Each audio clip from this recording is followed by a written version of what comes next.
Hello বন্ধুরা, আমার একটি নতুন ভিডিওতে সবাইকে স্বাগত।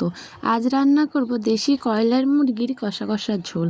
সেই মতন প্রথমেই কড়াইতে তেল দিয়ে আলুগুলোকে ভালো করে লাল করে ভেজে নেব। আর দেশি কয়লার মুরগি ছিল গ্রামের থেকে আমার জেঠিমা এনেছিল, তো মুরগিটা এনেছিল। তো যাই হোক, আলুগুলো ভাজা হয়ে গেলে পেঁয়াজ, দুটো শুকনো লঙ্কা আর দুটো তেজপাতা দিয়ে পেঁয়াজগুলোকে ভালো করে লাল লাল করে ভেজে নেব।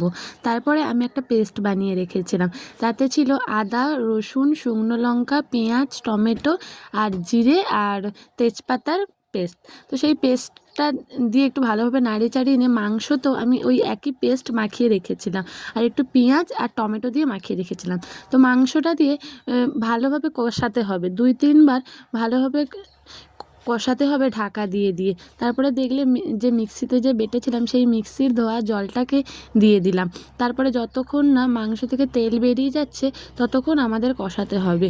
এই মুরগির মাংসটা তো খুব শক্ত হয়, তার জন্য আমি মাংসটাকে প্রেশার কুকারে দেবো।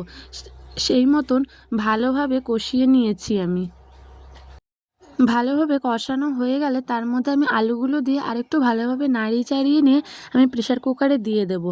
প্রেশার কুকারে দিয়ে কড়াইতে অল্প করে জল দিয়ে দেবো যাতে গরম হয়ে যায়। ওই কড়া ধুয়ে মোটামুটি ওই জলটাই ভালোভাবে ধুয়ে টুয়ে প্রেশার কুকারের মধ্যে দিয়ে দেবো। দিয়ে একটু গুঁড়ো গরম মশলা ছড়িয়ে দেবো, আর 2-3টে সিটি উঠতে দেবো। সিটি উঠলেই একদম বন্ধ করে রেখে দেবো। তারপর সিটি খুলে গেলে একটু খুলে আমরা দেখে নেবো যে মাংসটা সিদ্ধ হয়েছে নাকি। তো দেখে নিয়েছি মাংসটা সিদ্ধ হয়েছে।